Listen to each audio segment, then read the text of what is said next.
లలిత గుణగణ అమృత శివ సాంబ సదా శివ సాంబ సదా శివ సాంబ సదా శివ సదా శివ ఆనందామృత శ్రీకరక్షక ఆనంద మహేశ శివ సాంబ సదా శివ సాంబ సదా శివ సాంబ సదా శివ సదా శివ ఇందు కళాధర ఇంద్రాది సుందర రూప సురేశ శివ సాంబ సదా శివ సాంబ సదా శివ సాంబ సదా శివ సదా శివ ఈశ సురేశ మహేశ జనప్రియ కేశవ సూరిత కీర్తి శివ సాంబ సదా శివ సాంబ సదా శివ సాంబ సదా శివ సదా శివ పురగాడి ప్రియ భూషణ శంకర నరక వినాశన కేశ శివ సాంబ సదా శివ సాంబ సదా శివ సాంబ సదా శివ సదా శివ మూర్జిత దానవ నాశ పరాకర అర్జిత పాప వినాశ శివ సాంబ సదా శివ సాంబ సదా శివ సాంబ సదా శివ సదా శివ సాంబ సదా శివ సాంబ సదా శివ సాంబ సదా శివ సదా శివ సాంబ సదా శివ సాంబ సదా శివ సాంబ సదా శివ సదా శివ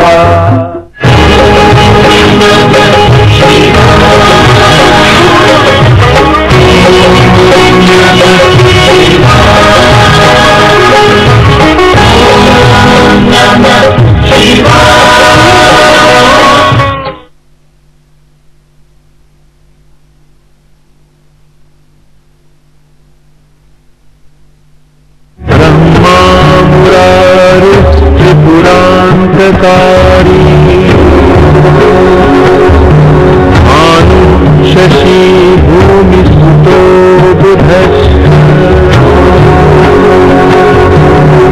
గురుశ్చ శుక్రః శనిరాహు కేతవః కుర్వంతు సర్వే మమ సుప్రభాతం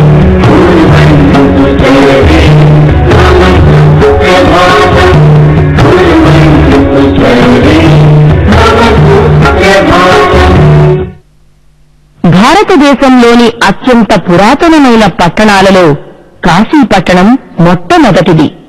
భారతీయ సంస్కృతి నాగరికతలకు ఈ వారణాసి నగరం మూలస్థానం.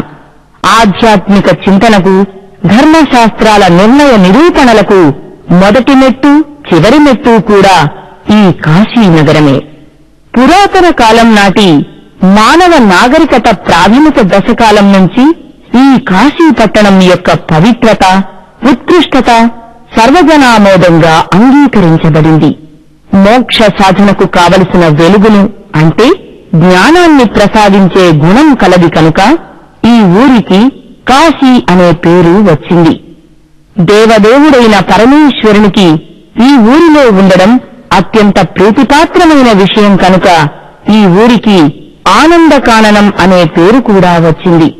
అలాగే ఈ ఊరికి ఏ రకమైన పాపాలు, దోషాలు అంటుకోవు కనుక అవిముక్తక అనే పేరు కూడా ఉంది. ఈ ఊరి గాలిలో అంటే వాతావరణంలోనే ముక్తి సాధనానికి అవసరమైన పంచధాతువులు నిండి ఉన్నాయి కనుక ఈ ఊరిలో ప్రాణం వదిలితే మోక్షం పొందడం తథ్యమని భక్తుల విశ్వాసం. ఇక వారణాసిలోని అన్ని ఘాట్లు 2 కిలోమీటర్ల పొడవున గంగ ఒడ్డునే ఉన్నాయి. ఒకదాని నుంచి మరొకటి కేవలం 10 నుంచి 20 గజాల దూరంలోనే ఉంటాయి. కాశీ పట్టణంలో అనేక పవిత్ర ప్రదేశ ఘాట్లు ఉన్నా వాటిల్లో 5 మాత్రం అతి ప్రధానమైనవిగా పురాణాలు పేర్కొన్నాయి. మొదటిది గంగానది. అసినదిలో అంతర్గతంగా కలిసే స్థానం. ఇక్కడ లోలార్కుడు అనే గొప్ప సూర్య దేవాలయం ఉంది. పంచగంగలో స్నానం చేసేటువంటిది మొదటి ఘాట్లో మనం ఉన్నాము. దాని ఘాటు పేరు అశ్వీ ఘాట్ అని అన్నారు. దీన్ని అశ్వీ ఘాట్ అని అంటారు. 5 ఘాట్లో మొదటిగా మనం స్నానం చేయవలసింది ఇది. రెండవది వారణ నది, గంగా నదితో కలిసే స్థలం. ఇక్కడ కేశవస్వామి ఆలయం ఉంది. పంచగంగల్లో ద్వితీయ ఘాట్ ఏమిటి అంటే మన కేదార్ ఘాటు. అస్సీ ఘాటు స్నానం అయిన తర్వాత ఈ కేదార్ ఘాట్లో స్నానం చేయాలి మనం. ఈ కేదార్ ఘాట్లో స్నానం చేసి పైన ఉన్నటువంటి కేదారేశ్వరుడు స్వయంభూగా వెలిసినటువంటి లింగము కేదారేశ్వరుడు. మనం బద్రీ కేదార్లో ఉన్నటువంటి కేదారేశ్వరుడే ఇక్కడ స్వయంభూగా 15 కళలతో స్వయంభూగా వెలిసి ఉన్నాడు ఆయన. మనం కింద స్నానం చేసి పైకి వెళ్లి ఆ యొక్క గంగాజలాన్ని తీసుకుని ఆ యొక్క స్వామివారి మీద పోసి మనం చేసుకునే పాపాలు హరవాలిపోవాలనుకుంటూ నమస్కారం చేసి మనం 3వ ఘాటుకు వెళ్ళబోతున్నాము. 3వది పంచగంగా ఘాట్. కిరణ, ఘాతపాప, గంగ, యమున, సరస్వతి అనే 5 నదులు ఇక్కడ కలుస్తాయని పురాణోక్తి. ఇక్కడ బిందు మాధవ స్వామి ఆలయం ఉంది. 4వది దశాశ్వమేధ ఘాట్. పూర్వకాలంలో చక్రవర్తులు, సామ్రాట్లు ఇక్కడ వరుసగా అశ్వమేధ యాగాలు చేసేవారట. మనం చూస్తూ ఉన్నాము దశాశ్వమేధ ఘాటు. దశ అశ్వమేధ ఘాటు. దశరథుడు దశ అశ్వమేధ యాగాలు చేశాడు అక్కడ ఈ నది ఒడ్డున. కాబట్టి దాని పేరు ప్రసిద్ధి చెందింది ఏమిటి అంటే దశాశ్వమేధ ఘాటు అని. ఈ విశ్వనాథ ఆలయానికి దగ్గరలో ఉన్నది ఈ ఘాటు. ఈ ఘాట్లో పుణ్యస్థానాలందరూ కూడా స్నానం చేసి దీనికి మెట్లకి కొంచెం పైకి వెళ్తే ఒక అర కిలోమీటర్లు ఇంకా తక్కువలో ఉన్నది విశ్వనాథాలయం. విశ్వనాథుడు, అన్నపూర్ణ, విశాలాక్షి. ఇక చివరిది అతి ముఖ్యమైనది మణికర్ణికా ఘాట్. పూర్వం శ్రీ మహావిష్ణువు ఈ గంగానది ఒడ్డున తన చక్రంతో ఒక కుండాన్ని ఏర్పాటు చేసుకుని దీక్షగా తపస్సు చేయసాగాడు. అప్పుడు ఆయన శరీరం నుంచి విడుదలైన స్వేదజలమంతా కలిసి ఒక కొలనుగా తయారయింది. అయినా విష్ణుమూర్తి తపస్సులోని దీక్ష సడలలేదు.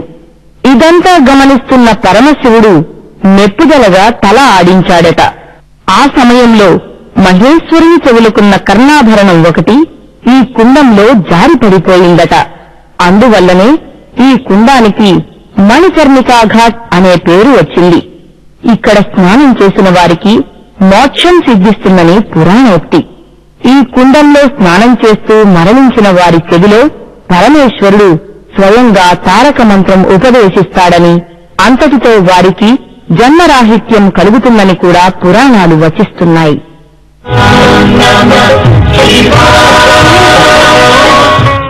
ఇలా కాశీయాత్రలోని అనేక విశేషాలను తెలుసుకుంటున్నాం గదా మనం. కార్తీక మాసం సందర్భంగా కాశీక్షేత్రంలో బ్రహ్మశ్రీ చాగంటి కోటేశ్వరరావు గారు ప్రవచించిన విశ్వనాథ వైభవాన్ని తిలకిద్దాం. గంగాతరంగ రమణీయ జటాకలాపం గౌరీ నిరంతర విభూషిత వామభాగం నారాయణ ప్రియమనంగ మదాపహారం వారాణసీపురపతి భజ విశ్వనాథం.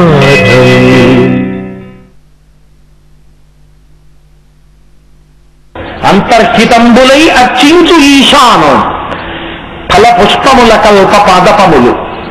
కామధేనువు ఇందు ఖండేందు శేఖరు నుభాస్యదారల నొలలాక్షు. రాత్రి కామధేనువు తన దూడతో వస్తుంది, ధేనువుతో వచ్చి పరమేశ్వరుని యొక్క విశ్వనాథలింగం దగ్గరికి వెళ్లి 2 కాళ్లు ముందు పెట్టి ఆ పొదుగు ఆయన శివలింగం మీద వచ్చేటట్టుగా పెట్టి పాలధారలు అలా కురిపించేస్తుంది. తెల్లటి పాలలో నల్లటి ఆ శివలింగం ఇలా తడిసి ముద్దయిపోయి పాలతో ఇలా నిండిపోయే వరకు పరమశివుడు అబ్బా కామధేనువా నాకు ఇంకా చాలు పరవశించిపోయాను అనేంత వరకు ఓలవారుస్తుంది టైం. అలా విడిచిపెడుతుంది పాలు. కాబట్టి అక్కడ కామధేనువు నిలబడి అభిషేకం చేస్తుంది. కామధేనువు ఇందుకండేందు శేఖరు ముభాస్యదారల నొలవాక్షు. అక్కడ ఉండేటటువంటివి 9 నిధులు, నవనిధులు అంటుంటాం కదా మనం. అవి కంఠేకాలులకిచ్చు నిర్మల మణులు కానుకలు కాగా నిర్మలమైనటువంటి మణులు తీసుకొచ్చి రాత్రి వేళలో ఆ 9 నిధులు కూడా ఒక్కొక్క మణిని పరమశివుడికి ప్రసాదించి ఆయన అనుగ్రహం కోసం ఆయనకి కైంకర్యంగా సమర్పించుకుని వెళ్ళిపోతాయి. కాబట్టి నవనిధులు వచ్చి ఇక్కడ విశ్వనాథలింగాన్ని సేవిస్తూ ఉంటాయి. ఇది ఈ కాశికాపట్టణంబు శంకరుని నెలవు పరమశివుడికి చిరునామా చెప్పవలసి వచ్చిందనుకోండి. కైలాసం కాదు, ఈ భూమండలం మీద ఏదో తెలుసా అండి, ఇదే శివ కాశీ అంటే వెళ్ళిపోతుంది. ఇదే ఆయన అడ్రస్. ఇంకా బాగా అర్థమయ్యేట్టు నేను మాట్లాడాలి అంటే. కాబట్టి ఆయన ఉండే ప్రదేశం, ఆయన తిరిగే ప్రదేశం, ఆయన తినే ప్రదేశం, ఆయన పార్వతీదేవితో కలిసి ఉండే ప్రదేశం ఇదే. ఆయన ఇక్కడుంటారు కాబట్టే 33 కోట్ల దేవతలు త్రిమూర్తుల్లో మిగిలిన వాళ్ళు ఇక్కడికి వచ్చి ఆయనతో మాట్లాడి ఆయన అనుగ్రహాన్ని పొంది వెళుతూ ఉంటారు. ఇప్పుడు కలి ప్రవేశింపడ ఆనంద కాననమున, కలిపురుషుడు ఈ ఆనంద కాననంలోకి ప్రవేశించడు. ఈ పట్టణంలో కలి ప్రవేశింపడ ఆనంద కాననమున శ్రీనివాసంబు వారాణసి పట్టణంబు. ఈ పట్టణం లక్ష్మీదేవి యొక్క నెలవు. ఎందుకో తెలుసా అండి? లక్ష్మీ కటాక్షం కలగాలి అంటే పరమశివానుగ్రహం చేతనే కలుగుతుంది. అందుకే ఐశ్వర్యం కలగాలి అంటే లోకంలో ఏం చెప్తారంటే మారేడు దళాలతో పరమేశ్వరుణ్ణి పూజ చేయండి అని చెప్తారు. పరమేశ్వరుణ్ణి మారేడు దళాలతో పూజ చేయడం అంత తేలికని మీరు అనుకోకండి. మారేడు దళాన్ని పూజ చేసేటప్పుడు ఆకులు చేతికి తగలకూడదు నిజానికి. ఎందుకంటే దళానికి ఆకు రాలిపోతే ఆ పాపం మీదే. ఈయన మాత్రమే పట్టుకుని వెయ్యాలి. అది బోర్లా పడితే సరస్వతీ కటాక్షం, ఈయన తగిలితే లక్ష్మీ కటాక్షం. అందుకే సాధారణంగా భార్య సహాయంతో, పిల్లల సహాయంతో చేస్తారు పూజ. వాళ్ళు తుడిచి, మీరు ఎప్పుడైనా పెద్ద పెద్ద పీఠాలు కడితే కంచికామకోట పీఠంలో మీకు కనపడుతుంది ఎదురుగుండా పరమాచార్య స్వామి గారి సన్నిధానం దగ్గర బృందావనంలో మారేడు దళాన్ని తుడుస్తారు. జాగ్రత్తగా చక్కగా తుడిచి వెదురు బుట్టల్లో పేరుస్తారు. ఎందుకని అంటే పరమేశ్వరుడికి మీరు అంత గొప్ప శక్తినివ్వగలిగిన మారేడు దళాన్ని బూజుతో కాని, సాలెపురుగుతో కాని, చీమతో కాని చేసేశారా, ఆ పాపం మీదే. అది ఎవరు పురవాలి? మరి భార్య ఉన్నది ఎందుకు? గృహస్థాశ్రమంలో భర్తకి ఇలాంటి వాటిలో సహకరించి పుణ్యం మూట కట్టుకోవడానికే.